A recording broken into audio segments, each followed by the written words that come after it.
Hello everyone, welcome to success tree. मेरा नाम है गौरव और आज मैं एक बड़े यूनिक से सेशन में आपसे मिल रहा हूँ।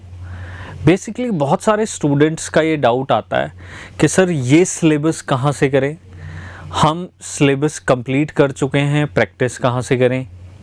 हम प्रैक्टिस कर चुके हैं, हम पेपर भी दे चुके हैं, पर सेटिस्फैक्शन नहीं आ रही है, अंदर से वो संतुष्टि नहीं आ रही है। तो देखिए, सबसे अच्छे पैरामीटर्स पे हम जब बात करते हैं, कोई भी स्टूडेंट आपसे बात करेगा, आपके साथ कोई पढ़ता होगा, वो जब आपसे बात करेगा तो वो कहेगा कि यार इस सब्जेक्ट में मुझे डाउट्स हैं, मुझे अच्छे से समझ नहीं आया। ठीक है, मैं टीचर से डाउट्स लेने की कोशिश करूँगा। ठीक है, वो टीचर से डाउट लेता है, कई बार लेता है, कई बार नहीं ले पाता। कई बार वो कहता है कि ये बुक बड़ी अच्छी है बट मैं इसे कंप्लीट नहीं कर पाया। ठीक है, मैं इस बुक को रेफ़र कर रहा हूँ किसी एग्ज़ाम के लिए। लेट्स जस्ट से कि आप RS अग्रवाल को रेफ़र कर रहे हैं क्वांट्स के लिए, SP बख्शी को रेफ़र कर रहे हैं इंग्लिश के लिए, GS के लिए आप या GK के लिए लूसेंट पढ़ रहे हैं, बट 100% तब भी प्रिपरेशन नहीं हो रही है। तो क्या दिक्कत जो है वो बुक्स की है या दिक्कत टीचर्स की है? ये क्वेश्चन हर एक स्टूडेंट को अपने आप से पूछना चाहिए। मैं ऐसे लगभग आपको 50 से 100 स्टूडेंट्स की स्टोरी बता सकता हूँ जिन्होंने मल्टीपल एग्ज़ाम्स क्रैक किए हैं, ना कि कोई एक सिंगल एग्जामिनेशन। अगर आप पंजाब के एग्ज़ाम्स की प्रिपरेशन कर रहे हैं तो सेंटर के एग्ज़ाम की भी कर सकते हैं। सेंटर के एग्ज़ाम की प्रिपरेशन कर रहे हैं, सेंट्रल एग्ज़ाम्स की प्रिपरेशन कर रहे हैं तो पंजाब के या स्टेट के एग्ज़ाम्स की प्रिपरेशन भी कर सकते हैं, राइट? तो हमारे पास दिक्कत कहाँ है? जो मैंने फील किया है, सबसे पहले अपने आप को टेस्ट करना और अपनी दिक्कतों को दूर करना बहुत ज़रूरी है। देखिए, कुछ वही पॉइंट्स हम डिस्कस करेंगे। नॉर्मली हम सिलेबस कंप्लीट करने की भागा दौड़ी में, ठीक है, अपने प्रिपरेशन को टाइम नहीं दे पाते। सिलेबस तो हम कंप्लीट कर रहे हैं बट सिलेबस कंप्लीट करना प्रिपरेशन नहीं है। उसके अलावा भी बहुत सारी चीज़ें हैं जो हमारे लिए प्रिपरेशन का पार्ट है। देखो, नॉर्मली मैं आपको एक पैरामीटर देता हूँ कि अगर आप दिन में 8 आवर्स, और मैं इसको एक रेंज की तरह आपको बता देता हूँ, 6 to 8 आवर्स अगर डेडिकेटेडली नहीं पढ़ रहे हैं, ठीक है, तो आपकी प्रिपरेशन कहीं ना कहीं किसी ना किसी एंगल पर अधूरी रह जाएगी। देखो, मैं ये नहीं कहता कि आपके पास 4 क्लासेस हैं, आप 4 क्लासेस लगा रहे हो दिन में, ठीक है, वो 4 की 4 क्लासेस ही 8 घंटे की हो रही है। ये आपकी सेल्फ प्रिपरेशन है, ये आपकी सेल्फ प्रिपरेशन है। आपको खुद ही अपना शेड्यूल बनाना पड़ेगा, खुद ही आपको ये 6 to 8 आवर्स डेडिकेट करने पड़ेंगे। आप इतने समझदार अब हो चुके हो जब आप सिलेबस प्रिपेयर करने की कोशिश करते हो कि आप 6 से 8 घंटे आराम से जा कर के एक फ्लो में पढ़ सको। जैसे मैं आपको एक आइडिया देता हूँ, आज आपने टाइम एंड वर्क पढ़ा है। टाइम एंड वर्क आप एक दिन में तो कंप्लीट कर नहीं सकते हो, ठीक है। माना कि आपने 2 से 3 घंटे इसके कॉन्सेप्ट्स पढ़े हैं, लेक्चर लगाया है कोई, तो उन्हीं कॉन्सेप्ट से रिलेटेड लगभग 3 आवर्स आप क्वेश्चन प्रैक्टिस करो। अब मैंने क्वांट्स का एग्जाम्पल क्यों लिया है? देखो, मैंने क्वांट्स का ही एग्जाम्पल क्यों लिया, मैथ्स का ही एग्जाम्पल क्यों लिया? क्योंकि क्वांट्स में आप बोर नहीं होते। आप बाकी सब्जेक्ट्स में बोर हो जाते हो क्योंकि थियोरेटिकल सब्जेक्ट्स हैं, लेकिन ये प्रैक्टिकल सब्जेक्ट है। तो प्रैक्टिकलिटी पर भी डिपेंड करता है कि आप कितना ज़्यादा पढ़ सकते हो। अब मैं ये कह रहा हूँ कि आप क्वांट्स जो है वो इतना पढ़ सकते हो, लेकिन ज़रूरी नहीं है कि आप हिस्ट्री या फिर पॉलिटी इतना पढ़ सको। थोड़ा थियोरेटिकल सब्जेक्ट हैं, कन्फ्यूजन भी आती है, बोरियत भी आती है, तो वो चीज़ें भी आपने दिमाग में रख करके चलनी है। अब ये आपकी प्रिपरेशन का एक एजेंडा हो गया है कि 6 to 8 आवर्स आपको देने पड़ते हैं, ठीक है, एक सक्सेसफुल स्टूडेंट बनने के लिए। मैं आपको जॉब दिलाने की बात नहीं कर रहा हूँ। पहले you have to be a student, you have to be a successful student. आपको एक प्रोसेस को फॉलो करना आना चाहिए। तो आपकी प्रिपरेशन की पहली स्ट्रैटेजी क्या है? Devote 6 to 8 hours daily. और वीकेंड्स पे ज़्यादा टाइम भी आप डिवोट कर सकते हैं, right. 6 to 8 hours minimum, that is the time that competitive examination demand. क्योंकि आजकल आप देख रहे हैं कि जो कंपटीशन है वो बढ़ रहा है, लोग 10-10 12-12 घंटे भी पढ़ रहे हैं, तो एटलीस्ट आप इतना तो पढ़ सकते हैं। और ये 6 to 8 आवर्स डेडिकेटेडली कहने का मतलब है कि आप वहाँ पे व्हाट्सएप नहीं चला रहे हैं, आप वहाँ पे कोई सोशल मीडिया ऐप नहीं चला रहे हैं, you are not attending calls, you are not doing your household chores, ठीक है जी। तो बेसिक आई थिंक आपको आइडिया लग गया होगा कि 6 to 8 आवर्स क्या हैं। अब इसके अलावा अगर हम बात करते हैं कि भाई 6 to 8 आवर्स हो गया, चलो ठीक है, सिलेबस बुक्स आ गई कि भाई माना कि आप सिलेबस अच्छे से कंप्लीट कर रहे हो। सिलेबस के बाद आता है रिवीजन, राइट, ठीक है। मैं रिवीजन पर आपको कह रहा हूँ कि भाई आप एक बार रिवीजन कर सकते हो, 2 बार कर सकते हो, 3 बार कर सकते हो, नहीं रिवीजन छोड़ दो। You have to join a peer group. देखो, you have to join a peer group.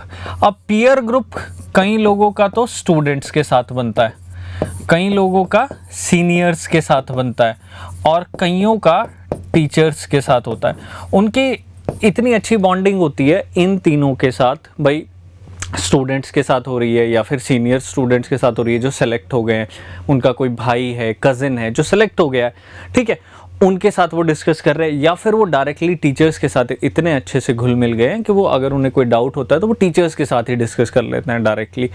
तो ये बहुत ज़रूरी है, रिवीजन के अलावा ये चीज़ बहुत ज़रूरी है। अब ये क्यों ज़रूरी है? देखिए, ये ज़रूरी है सिर्फ इसलिए ताकि आप उस एनवायरनमेंट में रह सके, उससे बाहर नहीं निकलना। हम लोग ये बोलते हैं कि भाई स्टूडेंट को शादी में नहीं जाना चाहिए, ठीक है, या स्टूडेंट को थोड़ा मस्ती नहीं करनी चाहिए। देखो, मैं ये नहीं कहता कि मैं उसके खिलाफ हूँ, मैं उसके अगेंस्ट हूँ, नहीं, करनी चाहिए, लेकिन उससे आप एनवायरनमेंट से बाहर हो जाते हैं, ठीक है। आपका एक स्टडी का एनवायरनमेंट चलता है, आप उससे बाहर हो जाते हैं and you enjoy other things as well, right. तो आपका जो इस लेवल पर एन्जॉयमेंट आना था या इस लेवल पर एंगेजमेंट आना था वो थोड़ा कम हो जाता है, राइट। तो मैं आपको सिर्फ और सिर्फ ये बोलता हूँ कि आप रिवीजन करें, ज़रूर करें, which is necessary, but at least join a peer group, ठीक है। अपने आसपास के लोगों के साथ कंपटीशन बनाए रखें, उनके साथ प्रैक्टिस करते रहें, ठीक है। और अगर आप वो करते रहेंगे, डाउट्स पूछते रहेंगे, तो आपका एनवायरनमेंट बना रहेगा। तो दिस इज़ क्रिएटिंग एनवायरनमेंट। आपने देखा है ना कि आपको एप्पल की सारी डिवाइसेस अच्छी लगती हैं, ठीक है, वो आपको अपने एनवायरनमेंट में रख रहे हैं, ठीक है। आईफोन है, मैकबुक है, ठीक है, एयरपॉड्स हैं, कुछ भी आप देख लीजिए, वो एनवायरनमेंट में रखना चाह रहे हैं आपको, उस एनवायरनमेंट से बाहर नहीं जाने देना चाह रहे हैं, ठीक है। उससे बाहर जाते हैं, कोई और प्रोडक्ट खरीदने की कोशिश करते हैं, तो शायद आप फिर कहेंगे कि Apple is not that good.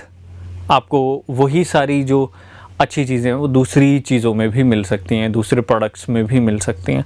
तो right, we need to understand कि हमारा जो एक ग्रुप है दैट इज़ नेसेसरी, राइट। हमें एक वो नेसेसरी अप्रोच देता है, एक फोकस्ड वे देता है जिससे हम प्रिपेयर करें और उससे डिस्ट्रैक्ट ना हो, राइट। तो दूसरा हमारे पास जो है that is creating an environment of study around you. आप अपने आसपास जो एनवायरनमेंट करेंगे, बनाएंगे, उसी के जैसे बन जाएंगे, ठीक है। और जैसा एनवायरनमेंट होगा उसी की तरह आप ग्रो करेंगे, राइट। आई होप कि मेरा ये पॉइंट आपको समझ में आया होगा। तो नॉर्मल चीज़ है, ज़्यादा अलग नहीं है, बट आपके लिए बहुत ज़रूरी है, समझना बहुत ज़रूरी है। अब इसके बाद जो थर्ड मेरे पास आता है दैट इज़ फेलियर, ठीक है। देखो हर एग्ज़ाम में ऐसा तो नहीं है कि आप 100% स्कोर कर देंगे और कट ऑफ क्लियर कर लेंगे, राइट। ऐसा नहीं होगा, ऐसा नहीं होगा तो प्रॉब्लम आएगी, प्रॉब्लम आएगी तो कैसे जाओगे आगे, ठीक है, क्या करने की कोशिश करोगे, वो समझाता हूँ। देखो, फेलियर, किसी एग्ज़ाम में आप पास नहीं हो पाए, ठीक है, ऐसा एक एग्ज़ाम में हो सकता है, 2 एग्ज़ाम में हो सकता है, तीसरे एग्ज़ाम में भी हो सकता है, ठीक है। जब हम एग्ज़ाम दे के आते हैं तो सबसे पहले हम आंसर की मैच नहीं करते, हम पहले डरते हैं, ठीक है। हम कोशिश करते हैं कि नहीं यार आज नहीं चेक करूँगा, आज मुझे रिलैक्स करना है, कल चेक करना है, राइट, ठीक है। तो हम उस एनवायरनमेंट से बाहर आना चाहते हैं, एग्ज़ाम के एनवायरनमेंट से बाहर आना चाहते हैं। नेक्स्ट डे हम चेक करते हैं अपने answers, right, and we get to know कि हाँ भाई हमारा जो है कट ऑफ से कम आ रहा है, ठीक है। हमें एक आइडिया ये लग गया। देखो, अगर आप 2 एग्ज़ाम में फ़ेल हो चुके हो और तीसरे में भी फ़ेल हो रहे हो तो दिक्कत आपकी अप्रोच में है, शायद आपने पेपर एनालाइज नहीं किया, पेपर एनालिसिस, राइट। जब आप किसी एग्ज़ाम की प्रिपरेशन करते हो तो सबसे पहले हम प्रीवियस पेपर को एनालाइज करते हैं, previous year paper analysis, cut off analysis, right. अगर आपने कट ऑफ एनालिसिस नहीं किया तो फिर से दिक्कत आ जाएगी यहाँ पर, है ना।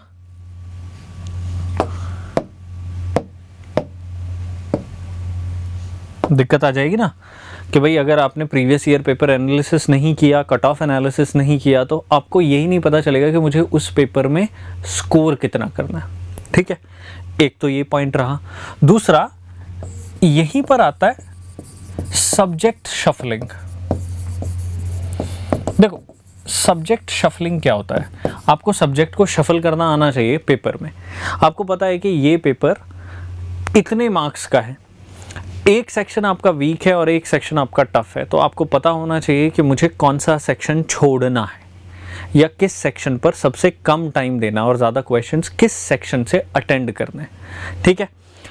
इस चीज़ को करने के साथ अगर आपने सब्जेक्ट शफलिंग सीख ली तो आपको ये बहुत अच्छे से पता चल जाएगा कि आप कितना स्कोर कर रहे हैं पेपर में, राइट। लेट्स जस्ट से कि प्रीवियस ईयर पेपर भी आपने बहुत अच्छे से किया है, टेस्ट सीरीज़ भी बहुत अच्छे से दी है, कट ऑफ एनालिसिस भी आपने बहुत अच्छे तरीके से किया है और पेपर टफ आ गया, तो you should have a basic understanding कि पेपर टफ आया तो कट ऑफ थोड़ी नीचे जाएगी, कट ऑफ थोड़ी नीचे जा सकती है, वन थिंग, ठीक है। तो आपको पेपर टफ आने पर परेशान नहीं होना चाहिए। पेपर टफ आने पर आपको थोड़ा सा कामली, पेशेंटली, एटलीस्ट एक फ्रेमवर्क के साथ क्वेश्चंस अटेम्प्ट करने चाहिए कि यार नहीं, पिछली बार कट ऑफ जो थी वो 80 गई थी, ठीक है, सबसे पहले तो मैं 80 तक पहुंचना चाहता हूं, ठीक है। एक्यूरेसी कोशिश करूंगा कि ज़्यादा से ज़्यादा क्वेश्चंस में ठीक हो, ठीक है। 100% तो मैं नहीं कह सकता, लेकिन 90% मैं कह सकता हूँ कि आपकी एक्यूरेसी बहुत अच्छी हो सकती है। तो अगर आप इतना कर लो, इतना ही आपके लिए सफिशेंट रहेगा। क्यों, ये आपको आइडिया कैसे लगा? क्योंकि आपने कट ऑफ एनालाइज की थी और आपको थोड़ा सा आइडिया हो गया कि पेपर टफ आ गया है, राइट। ऑन दीज 2 थिंग्स आप अपने अटेम्प्ट्स को लिमिट कर सकते हो। नॉर्मली स्टूडेंट क्या करता है, नहीं यार पिछली बार 80 गई थी तो मुझे इस बार 90 अटेम्प्ट करना है, और वो 90 अटेम्प्ट करके आएगा और पेपर तो टफ है ना, ऑलरेडी पेपर तो टफ है, मॉडरेट टू टफ है, तो 90 में से डू यू थिंक कि उसके मार्क्स जो हैं वो उतने ही रह जाएंगे? I don't think so, right. So what you need to understand कि आपको अटेम्प्ट्स को लिमिट करना as per the cut off. ऐसा नहीं है कि आप 120 क्वेश्चन है, 120 के 120 अटेम्प्ट करके आ रहे हो, ठीक है। ये 3 चीज़ें आपकी प्रिपरेशन को बदल सकती हैं, और इसमें सबसे इंपॉर्टेंट है creating an environment, peer group. अगर आपने पीयर ग्रुप क्रिएट किया है तो आपकी प्रिपरेशन ऑटोमेटिकली अच्छी होती चली जाएगी। आपको फिर किसी पर डिपेंड नहीं होना पड़ेगा, क्योंकि आपको एक ना एक ऐसा कोई दोस्त मिल जाएगा, ठीक है, जिसके साथ अपनी प्रिपरेशन को आप आगे बढ़ा सकते हैं। कोई एक टीचर ऐसा मिल जाएगा जिसके साथ अपनी प्रिपरेशन को आप आगे बढ़ा सकते हैं, ठीक है। कोई ना कोई एक सीनियर होगा जो आपको गाइड कर सकता है, right. It can be cousin, ठीक है, it can be your father, it can be your sister, but ये चीज़ें आपको ही करनी है। आजकल टाइम पर आप प्रिपरेशन कंप्लीट ही नहीं कर पाते हैं, पेपर आ जाता है, आपकी प्रिपरेशन कंप्लीट नहीं होती है, तो उस टाइमलाइन को भी आपने ही देखना है। ऐसा नहीं है कि वो टाइमलाइन कोई टीचर देख रहा है या फिर कोई और पर्सन आपके लिए आकर के आपका टाइम मैनेज करना है। These are the things that you need to do, ठीक है, कोई और नहीं करेगा, राइट। तो इसी के साथ मैं आज का ये थोड़ा सा यूनिक सेशन और यूनिक भाषण कहूँगा, मैं तो ज़्यादातर मैंने कुछ नहीं बताया इसमें, सिर्फ भाषण दिया है आपको, करनी ये सारी चीज़ें आपकी हुई। But through out experience I have learned कि ये चीज़ें बहुत इम्पॉर्टेंट हैं और ये क्रिएट करती हैं एक डिफरेंस आपकी प्रिपरेशन में और आपके साथ जो एक पर्सन प्रिपेयर कर रहा है जिसके पास ये चीज़ें नहीं हैं, तो उनमें डिफरेंस क्रिएट कर देती है। And that's how you become a successful student. ठीक है, सक्सेसफुल स्टूडेंट कह रहा हूँ, देखो मैं ये नहीं कह रहा कि इसके थ्रू आपको जॉब मिल जाएगी, you become a successful student. ठीक है, that's what the first purpose is, right. तो इसी के साथ मैं अपना सेशन ख़त्म करता हूँ। आई होप कि आपको समझ आया होगा जो चीज़ें हमने कही हैं और आप इन्हें अपनी ज़िंदगी में फॉलो करेंगे। ठीक है जी, then thank you very much. Share ज़रूर कर दीजिएगा अपने दोस्तों के साथ, लाइक ज़रूर करें एंड अगर आप चैनल पर नए हैं तो सब्सक्राइब ज़रूर करिए। Thank you very much. Happy Diwali.